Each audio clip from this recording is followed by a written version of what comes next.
Hey, it's Alan, and I just wanted to let you know that you can now listen to the ongoing history of new music early and ad-free on Amazon Music, included with Prime. Students of classical music know that Johann Sebastian Bach was one of the most important and influential composers of all time. His use of instruments, four-part harmonies, and use of innovative structures in his material were all brilliant.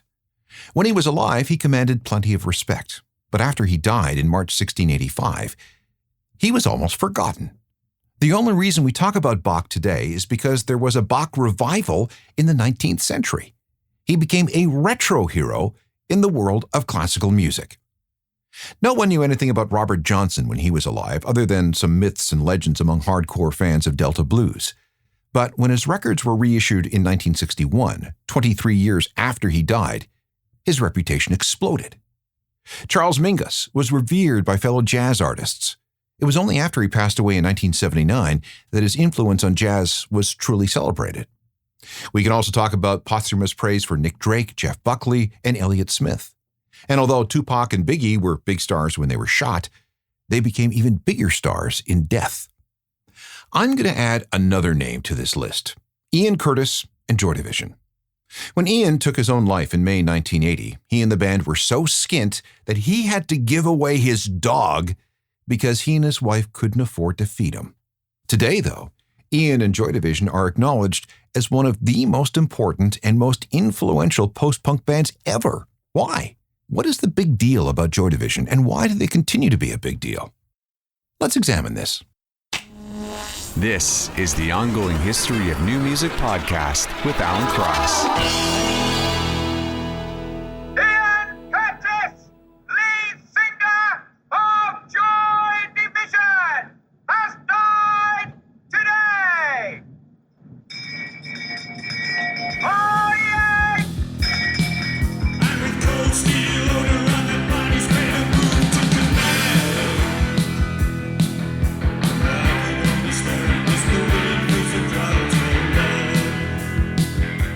Ian Curtis and Joy Division, with one of the many standout tracks from the debut album Unknown Pleasures in 1979. That's called Shadow Play, and just like the rest of the record and the band, it was largely ignored when it came out in June of that year. Now, though, it's considered an absolutely bloody essential part of any music collection, regardless of format and genre. Hello again, I'm Alan Cross.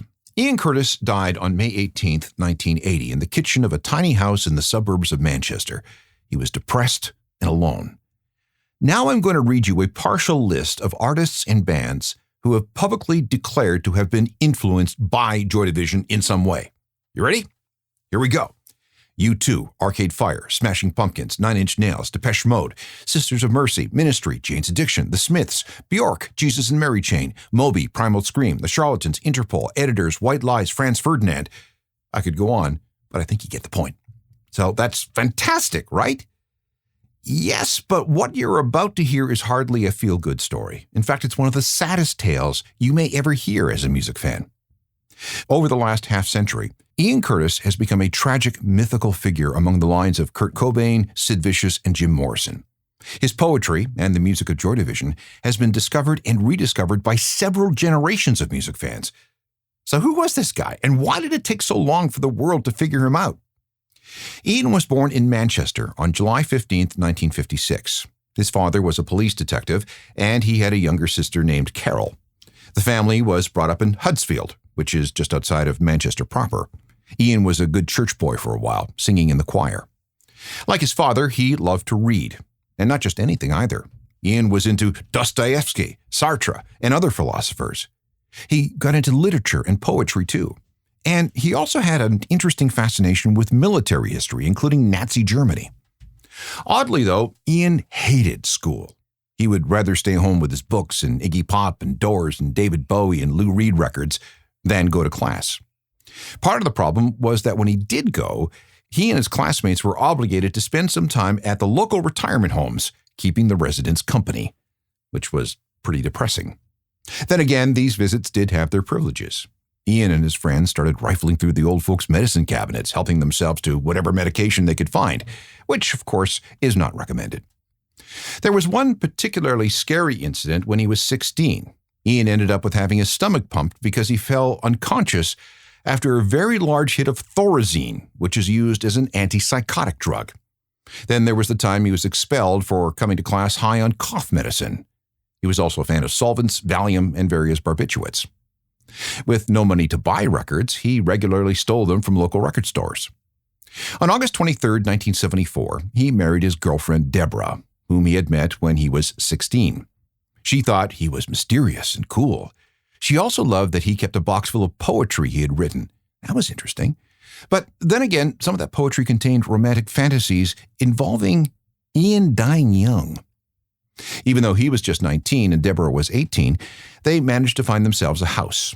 There were a couple of moves over the next few years until they settled at 77 Barton Street in Macclesfield. This house had one room where Ian could write his poetry. He got a day job in a record store in downtown Manchester, which is where he discovered punk rock. He later found more steady work within the British Civil Service. He moved between several parts of the bureaucracy, such as the Ministry of Defense and an unemployment office.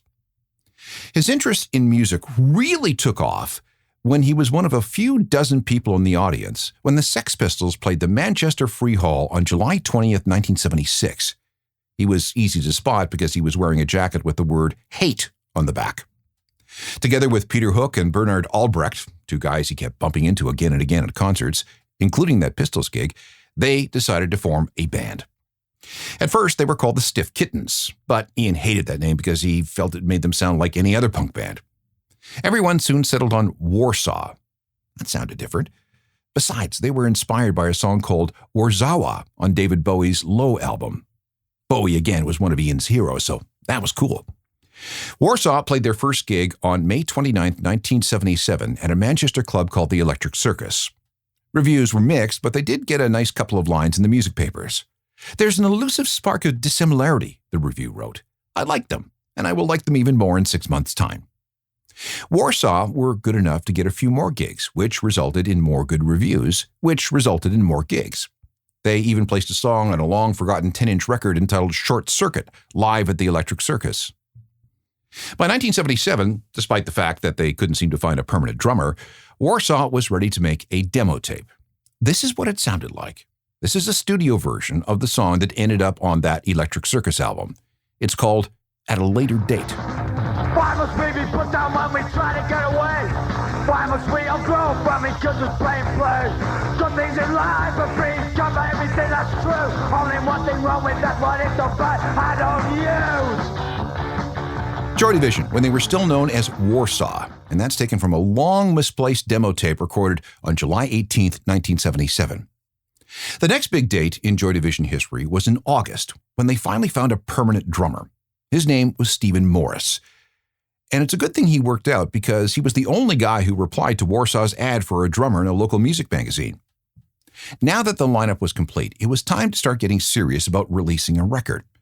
Ian told his bank manager that he needed £400 to buy some dining room furniture. But when the money came through, it went straight towards the recording and pressing of 1,200 copies of the first Joy Division record. It was ready by July 1978, and so was the band's new name. Warsaw was always getting confused with a London metal band called Warsaw Pact, and rather than get into some kind of fight, they just thought they would change their name. But to what? Now, remember what I said about Ian having a fascination with Nazi Germany? He had read a book published in 1971 called House of Dolls by a guy named Karol Satinsky. It's all about life inside a concentration camp. And if you skip through the text, you'll find this passage. At the last table, where the camp doctor and the master calefactress were waiting, the fate of each girl was sealed. There, the die was cast as to which of the sections of the camp she would be sent, Labor Division or Joy Division. The Joy Division was where women were forced to do sexual favors for Nazi officers on leave. I mean, how dark is that? So after one last gig as Warsaw on New Year's Eve 1977, Ian Curtis, Barney Albrecht, soon to become Bernie Sumner, Peter Hook, and Stephen Morris became Joy Division officially. From the 4-track 7-inch EP entitled An Ideal for Living, this is Joy Division with a song called Warsaw.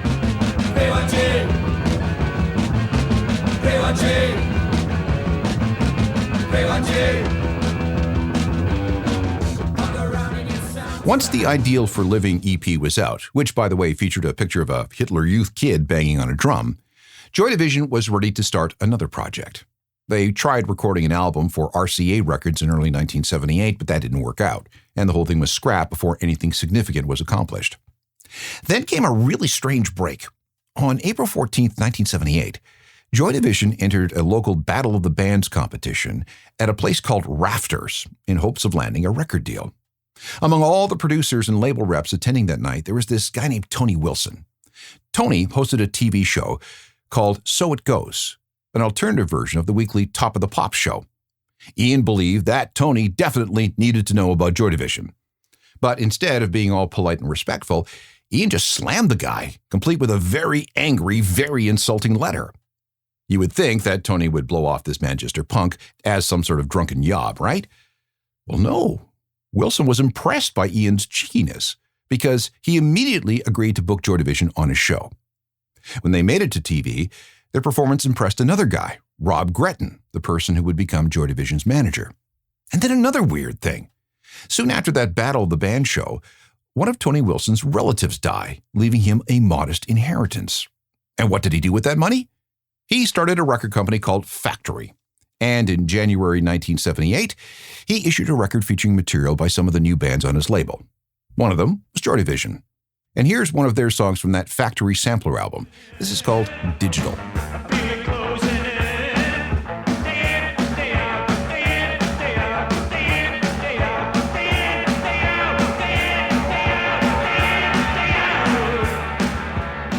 Joy Division from a compilation known as A Factory Sampler, which was released in January 1979. At this point, Factory Records was just a dumpy little independent record company. But because Tony Wilson was also a TV personality and a born self-promoter, some of the right people paid attention. Joy Division got more and more gigs and were getting prepped to record their first full album. And things were looking up, except for one thing. Ian was not a well man. In fact, things had already begun to change with something that happened just after midnight on December 27th, 1978. That story is next. Ian Curtis of Joy Division wasn't really what you'd call a sickly kid, but he did have his health challenges beyond what happened to him after ingesting stolen prescription drugs. For example, he was allergic to sunlight. He had something called polyphomous light eruption. If he spent too much time in the sun, an itchy, burning rash would pop up on exposed skin. In Ian's case, his hands would swell up like big red balloons, and once they did, he'd have to have them bandaged up for a couple of days. He was afraid of foam rubber, which was a little strange. He was also prone to Jekyll and Hyde mood swings. At the party celebrating his engagement to Deborah, he threw a drink at her when he thought that she was flirting with his uncle. When he was in the band, the other guys would often be faced with something they called alter Ian, times when he'd do some seriously strange stuff, like kicking in a door or getting into a fight. And there was something else. When he was a teenager, Ian and some of his friends went to a gig in Manchester featuring a band that used a strobe light on stage. And after watching it for a while, Ian collapsed on the floor. The security guards thought he was just another dumb kid on drugs and roughly escorted him to the door. In 1977, when Ian was still working for the civil service, part of one of his jobs was to make sure people got the health benefits that they were due, and this is when he learned something about epilepsy. And after some on-the-job training, Ian became something of an expert on the subject. And then came that night, December 27th, 1978.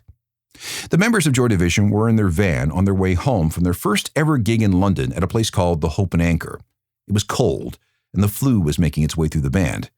The show had gone badly. All that travel, 4 hours there and 4 hours back, for a payoff of £60. About halfway back to Manchester, Ian started grabbing at Barney's sleeping bag. Then he started lashing out, punching at the windows of the van. Stephen pulled over, and they managed to help Ian ride things out. This was Ian's first confirmed epileptic seizure. He was taken to the hospital and released. And when Ian went to see his doctor, he just kind of shrugged and put Ian on a waiting list to see a specialist. But the seizures continued and came more frequently, sometimes up to 4 a week. They were very violent and very scary. Ian finally got to see a specialist a few weeks later. This is January 23rd, 1978. He was prescribed a series of anticonvulsive drugs. When one prescription didn't work, Ian would try another, and another, and another. His case was serious. One doctor wrote that his life would be ruled to obsolescence by his severe epilepsy, without serious and strong medications. And originally, Ian took this seriously. He joined the British Epilepsy Association and was initially willing to talk about his condition. But as time went on, he became more withdrawn about the subject. While the drugs worked somewhat, they never really eliminated the attacks. In fact, they made his mood swings even more severe. And people around him began to wonder what was making him more unhappy. Was it the epilepsy or the anti-epilepsy drugs? And then there was the matter of Ian's dancing. Now wait, I need you to hear me out on this. When Joy Division played live, Ian would dance in a very herky-jerky sort of way, almost as if he was being electrocuted or something. Was he dancing? Or was he suffering another seizure? It was honestly sometimes hard to tell.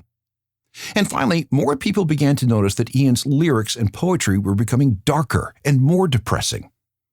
Ian used to carry a plastic bag full of notebooks everywhere, and whenever the mood struck him, he'd just sit down and write. And as these lyrics were mated to music, Joy Division's sound turned even more somber and dark and depressing, and just about everything was written in a minor key. And she turned around and took me by the hand and said I lost control again. And how I'll never know just why I understand. She said I lost control again. Joy Division and She's Lost Control, a song Ian Curtis wrote when he saw a woman fall victim to an epileptic fit, not unlike his own. By early 1979, the original punk rock scene had pretty much burned itself out, and we entered the era of post-punk, a time when it seemed like a new sound and attitude came out every day. It was stuff that could have only happened if something like punk had come first. Joy Division was perfectly positioned to take advantage of this. They found that there was an audience for their brand of dark, moody, depressing stuff. When Ian appeared on the cover of The NME in January 1979 wearing a dark raincoat, diehard fans started attending gigs dressed the same way. Then the BBC came calling. 4 songs were recorded for the John Peel Show on BBC Radio 1. The session took place on the 31st of January, and the tapes were broadcast on Valentine's Day. And from those tapes, this is Transmission.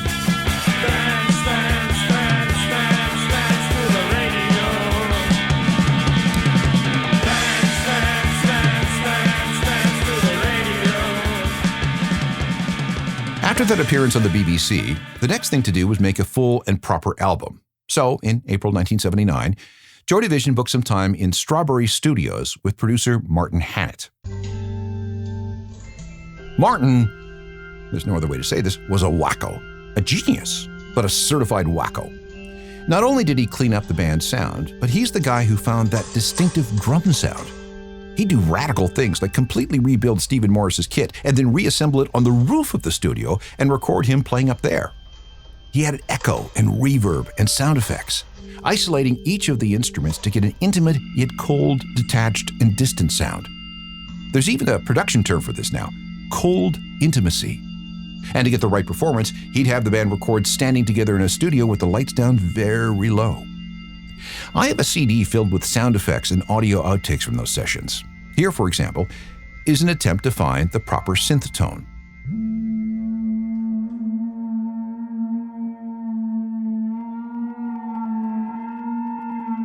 The recording of a creaky elevator. It was all very lo-fi, very atmospheric, and very urgent sounding. It was gloomy, it carried a sense of alienation, and just did not sound like anything else that was happening in 1979. Tony Wilson, the head of Factory, was so thrilled with the results that he put up £8,500, all the money Factory had, to press up 10,000 copies. And when the album came out, all the reviews said 2 things: that it was the most radical post-punk record of the year, and that it was a masterpiece. The name of the album was Unknown Pleasures. It's getting faster, moving faster now, it's getting out of hand. On the 10th floor down the back stairs, into no man's land.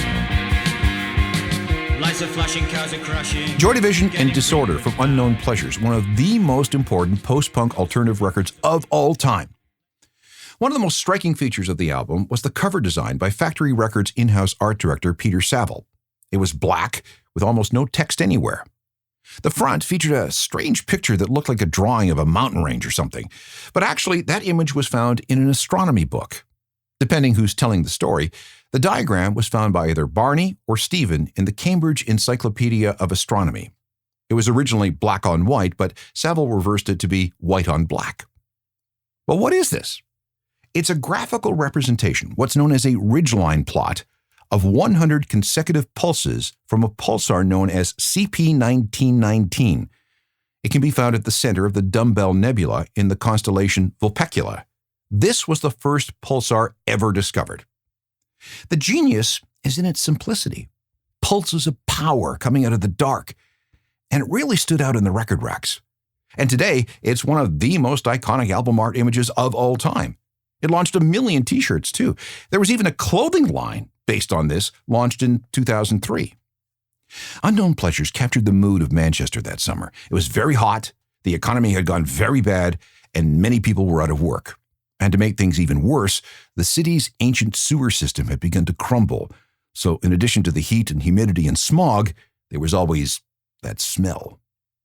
The album was almost an immediate success, and the first pressing of 10,000 copies sold out almost instantly. But there was something else requiring Ian's attention, a new daughter named Natalie. He loved his baby, but he was afraid to pick her up or even touch her for fear that he would have a seizure and hurt her. And you really couldn't blame him. As Joy Division's popularity increased, the more gigs they played, and the harder they worked, the worse and more frequent the attacks became. For example, after a particularly tough stretch of gigs in May 1979, Ian suffered 4 grand mal seizures in one night. Plus, his moods were becoming more and more erratic. He and Deborah went to the doctor again, but that wasn't much help at all. They felt that something was wrong with this guy. Good guess. The doctor who was supposed to be treating Ian for epilepsy and depression shot himself several weeks after that appointment. October 16th, 1979 was another important date in Joy Division history. And it was nothing to do with the band, the music, or Ian's health. But it was an event that changed everything for Joy Division, for Ian, and his family. That story is next. By October 1979, things were not going well between Ian and Deborah. He was moody and unpredictable, and his epileptic seizures were coming more frequently. At the same time, no one really knew when it was a real seizure or if it was one of those times when Ian faked it just so he could manipulate people. He was also mixing his prescriptions with a lot of drugs and alcohol, a very bad idea, which only made things worse. Plus, it had become an unwritten rule among the members of Joy Division that wives and girlfriends were no longer welcome at gigs. On October 16th, 1979, the band played a gig at a place called Plan K in Brussels, Belgium. This is where Ian met a woman named Annick Honoré. She looked a lot like Susie Sue of Susie and the Banshees, if that helps. This encounter led to a full-blown affair. Once he got back to Manchester, he'd often tell Deborah that he was going to a soccer match or down to the pub for a pint, when in fact he was slipping out to meet Annick, who by now had moved to London and was working at the Belgian embassy. When the group left on a European tour on January 10, 1980, Annick toured with him. And when Ian was in London, he would stay with Annick. Deborah knew all about the affair, so you can imagine what home life was like. Add in the money problems. Like I said earlier, it was so tight that they could no longer afford to keep the family dog. You might imagine how awful things were. But as bad as it was at home for Ian, things were going very well for Joy Division. Between March 18th and 20th, 1980, they started recording a new album that would eventually be called Closer. Thanks to coaching from producer Martin Hannett, our wacko, and Factory Records head Tony Wilson, Ian's voice had become deeper and richer. Why? Because they made him listen to a lot of Frank Sinatra records. The consequence of this was a more haunting delivery. It also made Ian sound more authoritative. When he sang of pain and alienation, you believed him. Meanwhile, there was a new single in the stores. It was called Atmosphere.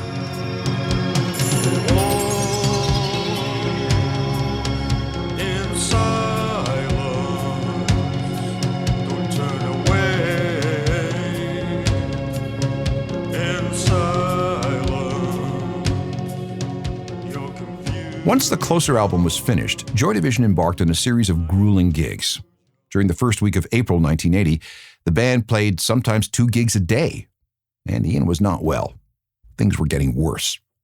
The pressures of making the album, the current tour, an impending North American tour, his failing marriage, guilt over not being a good father, his demanding mistress, the alcohol, the drugs, the late nights, the bad food, his epilepsy, it was a little too much. It got to the point where he couldn't fall asleep until he had a seizure. He was taking a drug called carbamazepine, along with phenobarbital, but they were making his mood swings even more unpredictable, so... On April 4th, 1980, during a show with the Stranglers at a London venue called The Rainbow, Ian suffered 3 attacks during the first 5 songs of the set before collapsing entirely. The band would have stopped the set sooner, but as I said, it had become impossible to tell whether Ian was having a seizure or just dancing in his trademark herky-jerky way. 3 days later, Ian purposely overdosed on his epilepsy medication. He was taken to the hospital in time where he had his stomach pumped. And although this was clearly a suicide attempt, he left a note and everything, the psychiatrist who examined Ian that night at the hospital declared that he was not suicidal. "Go home," he said. In hindsight, this would have been a very good time for a break. But no. Gigs had been booked and the band had contracts to fulfill. So after staying overnight in the hospital, Ian was taken directly to the next gig, a place called Derby Hall. This was April 8th, 1980. Ian was so shaky that he was only able to sing 2 songs, and the crowd freaked out. 5 people ended up being taken to the hospital after a mini riot. Ian himself got sicker and more depressed. Then he announced he was leaving the band. He was going to move to Holland to open a bookshop. But then a day later, he acted as if he hadn't said a thing. Deborah wanted a divorce, so Ian moved out, eventually settling in with his parents. And here's something very, very strange. Joy Division guitarist Bernard Sumner decided to hypnotize Ian, who, believe it or not, is pretty good at this stuff. When he put Ian in a trance, he regressed into a previous life, a 17th century French peasant who lived in a hut and who was on his deathbed. The final Joy Division gig was held on May 2nd, 1980 at Birmingham University. The show was recorded, and here's what it sounded like that night.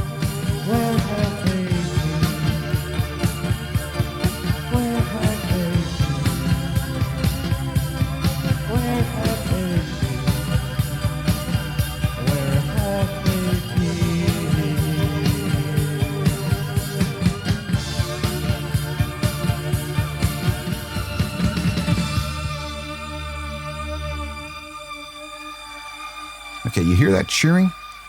The crowd is reacting to Ian fainting.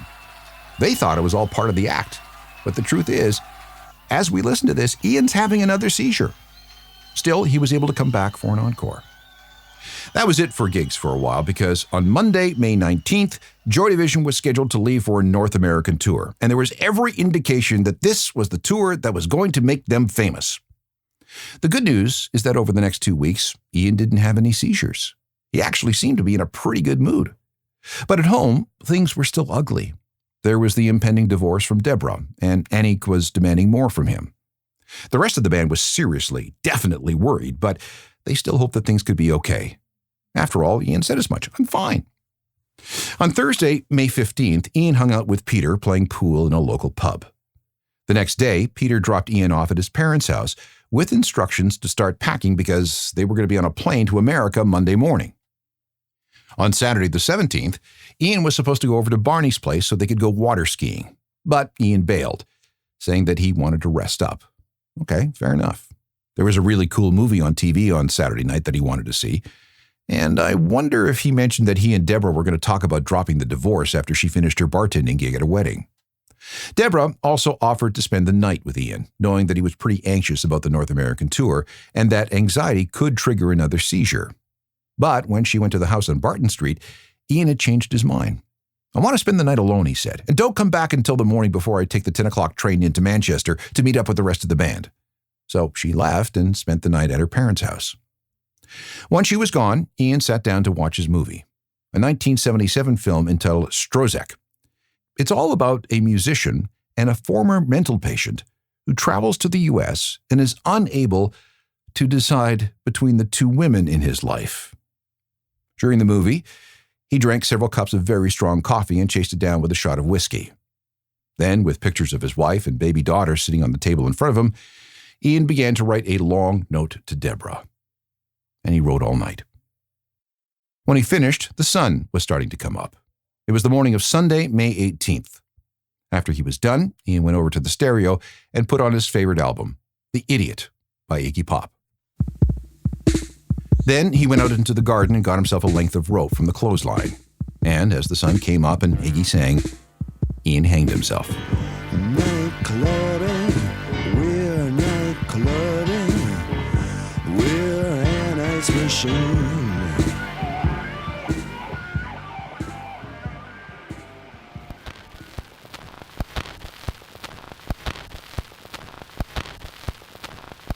It was Deborah who found him a few hours later. An inquest was held into Ian's death. The official verdict was asphyxia with ligature around the neck, age 23 years. His body was cremated, and it was Deborah who selected the inscription for Ian's headstone laid in Macclesfield Cemetery. It reads, Ian Curtis, 18580. Love will tear us apart.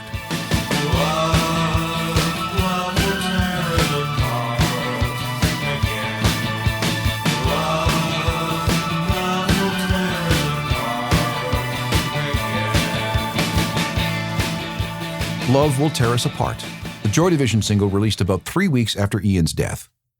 Ian had written the song sometime late in the summer of 1979. There are actually several recorded versions of that song because the band couldn't decide on which one they liked best. There was an odd suicide pact among the members of Joy Division. The deal was that should any member leave for any reason, Joy Division would be broken up. So once Ian was gone, Peter Hook, Barney Sumner, and Stephen Morris kept their word. Joy Division was retired, and work was started on the next project, which would eventually be known as New Order. Several years later, they would write a song called Blue Monday, a song all about Monday, May 19th, 1980, which is the day after Ian died. And almost a decade later, another Manchester band tried to counteract all that gloom by naming themselves the Happy Mondays. Since that day in May 1980, Joy Division has become legendary. Album sales, radio airplay, streams. There are hundreds of bootlegs in circulation. And one of the best rock biographies you'll ever read is a 1995 book written by Deborah Curtis called Touching from a Distance. The title is taken from a line in the song Transmission. And it's tough to underestimate Joy Division's musical influence. Their sound and style contributed to everything from the development of goth to industrial music to emo. And of course, there's the work of New Order, who helped transform alternative music in the 80s and into the 90s. They showed that rock could be emotionally powerful without resorting to melodramatic tropes. You could strip things down to just the essential instruments and still sound powerful. They showed how you could be intellectually serious in a dark way. In retrospect, their music is a study in mental illness and also at attempts at control that lead to emotional paralysis. And people noted the power in their visual identity, especially with that Unknown Pleasures album cover. This is timeless stuff that has been discovered again and again and again over subsequent generations. Remember that list of artists at the beginning of the show? The tortured artist image of Ian was a big part of this myth building, and the fact that the band released just 2 albums is important too. Joy Division is forever frozen in time, with everything concentrated into those 2 records. There was no opportunity for them to grow stale and boring. Joy Division was an amazing band. Ian Curtis was their heart and soul. It's just so tragic that he was in so much pain. There are still many unanswered questions about the death of Ian Curtis. Why did he do it when he did it? Was it an accident brought on by a mix of drugs? An emotional spur-of-the-moment thing?